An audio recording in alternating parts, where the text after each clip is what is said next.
ফালাক তুমি ঘুমাইতে যাও। যাবো না, কেন?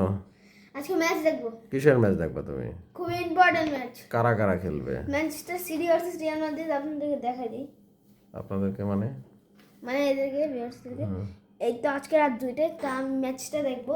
কত আজকে আমার পরীক্ষা নেই, ফারিক ভাইয়ের পরীক্ষা। দাঁড়া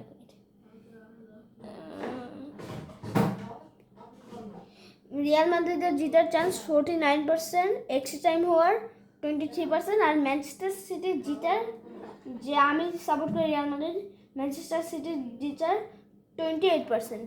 এখনো আমার ম্যাচ শুরু হইতে 3 ঘন্টা বাকি। তাহলে দেরি আছে 3 ঘন্টা। তুমি অ্যালার্ম দিয়ে ঘুমাই থাকো, পরে উঠবা। না, আমি জানি তোমার কাম ঘন্টা, তুমি কি করবা? অ্যালার্মটা বন্ধ করবে, মনে রাখবে। না, আমি অ্যালার্ম বন্ধ করবো তুমি না। এমনই করে। আমি অ্যালার্ম বন্ধ করবো না। তুমি যে ঘুমাই থাকো অ্যালার্ম দিয়ে, তারপর উঠো। শেষ করতে পারবো না, আমি ঘুমাবো না। তাহলে তুমি এখন সুপার রুমে যা বসে থাকো, টিভি দেখো, যাও।